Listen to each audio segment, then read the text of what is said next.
Je suis rentrée un soir. Je m'en souviens encore. J'ai l'impression que c'était hier. J'attendais à la gare. J'attendais mon meilleur ami. J'étais tellement heureuse de le revoir. Ça faisait peut-être 2-3 mois qu'on s'était pas vu.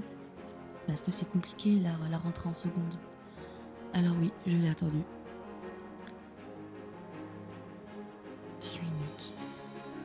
15, 20, puis 30.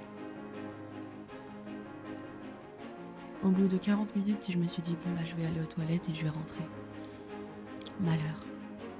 J'aurais peut-être dû l'attendre, ou j'aurais pas dû aller aux toilettes. Je suis arrivée aux toilettes, et en me lavant les mains, il y a 3 ombres qui passent. Des grandes ombres fortes et imposantes, qui sont restées quand même gravées dans ma mémoire.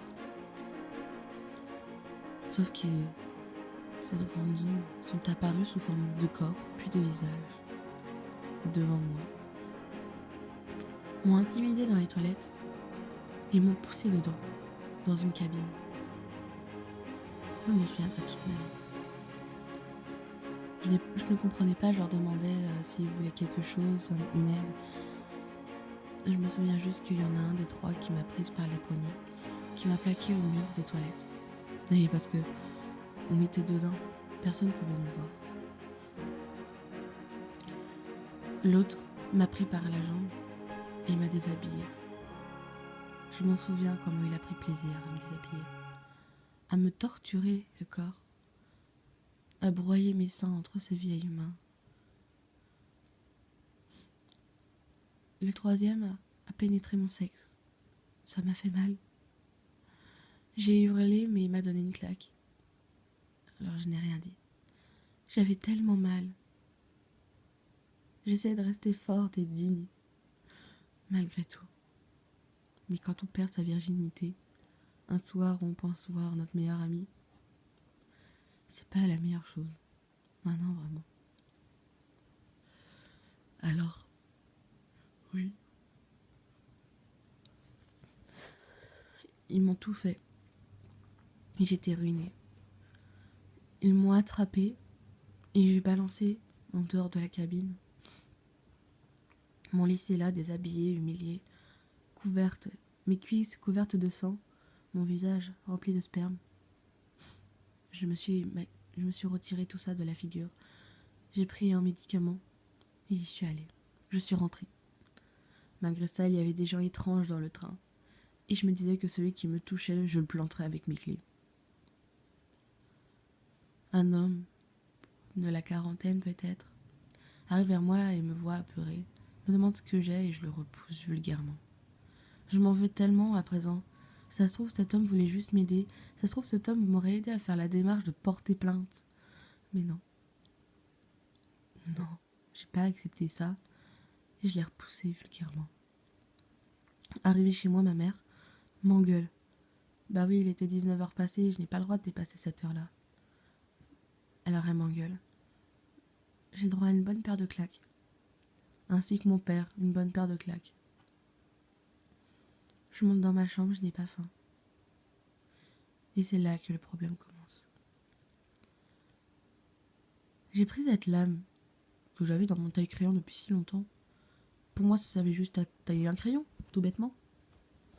Ce soir, elle a taillé plus qu'un crayon. Elle a taillé mes veines. Je n'ai pas eu le cœur de la désinfecter. Alors je me suis taillé les veines, au plus profond de mon âme. Je voulais pas aller à l'hôpital. Pour moi, la vie, c'était fini. Alors j'ai taillé mon bras. Tout mon bras. Et mes veines. Tellement profondes que ma peau se découpait en 2 parties. Ça saignait beaucoup, il y avait une grosse tache de sang sur le lit, qui a transpercé ma couette et ainsi touché mon matelas. J'avais cette boîte de médicaments dans ma chambre, une bonne boîte de Doliprane 1000. J'avais toujours une petite bouteille de vodka pour m'amuser entre copains quand on faisait une soirée. Alors oui, je les ai pris. Me sentant partir, j'ai fait mon maximum pour écrire la lettre d'adieu à mes parents. En leur expliquant mon viol. En essayant de décrire le visage de ces personnes. Peut-être qu'un jour on pourra les retrouver. Qui sait. En attendant, je me suis allongée dans mon lit, sur le côté, la lettre dans ma main, posée, sur mon ventre. Je la serrais très fort et je pleurais, le poignet en sang.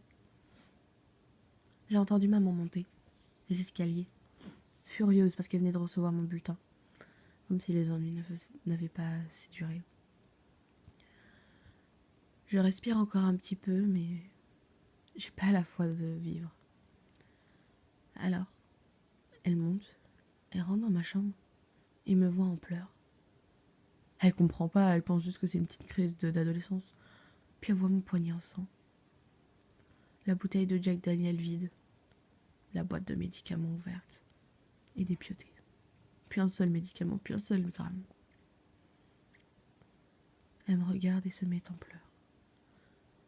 Elle lit ma lettre et comprend que c'est une lettre d'adieu. Alors oui, maman, ça fait mal. Mais ça fait encore moins mal quand même que de perdre sa dignité, sa virginité face à 3 hommes que tu ne connaissais même pas. 3 hommes qui auraient pu être ton grand frère, maman. Ça fait mal. Ça fait tellement mal, maman. Alors oui, je dis rien. Je la regarde, posée là, pleurante. Me prenant dans ses bras, il me dit une dernière fois qu'elle m'aimait. Elle appela mon père, furieux lui aussi. Il a vu ma mère en pleurs. Il a tout de suite compris, avec mon poignet en sang. Il me prit dans la voiture. C'était la première fois que mon papa me prenait ainsi. Il m'a pris dans ses bras et m'a porté, comme dans les contes de fées. Il m'a mis sur le siège avant. Il demanda à ma mère de tenir la compresse, malgré qu'elle était derrière, pour éviter que mes poignets saignent encore. Mais c'était déjà trop tard. Enfin, j'espérais. J'ai eu un moment blanc, mais je me suis vue, en fait.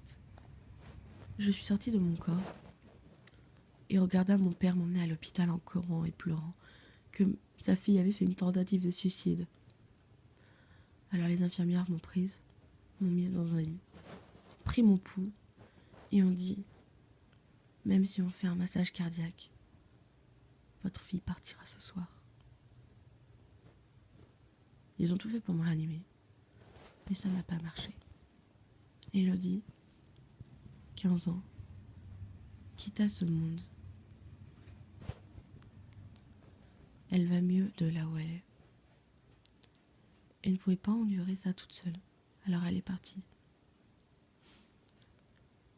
Son père et sa mère sont ensemble, mais ils sont tristes. Ils ne disent rien à personne. Ils font comme si de rien n'était. Ils ont fait un petit enterrement, tout petit. Juste mon petit frère, ma mère et mon père. Mon petit frère ne comprenait pas, il n'avait que 4 ans. Alors c'était dur pour lui. Mais il devait faire comme s'il était enfant unique et présent. Et faire comme si sa sœur n'avait jamais existé. À vous, ma famille, qui ne savez pas ce qui s'est passé dans ma vie ces derniers temps, je vous aime. On se reverra dans quelques années sûrement. Adieu.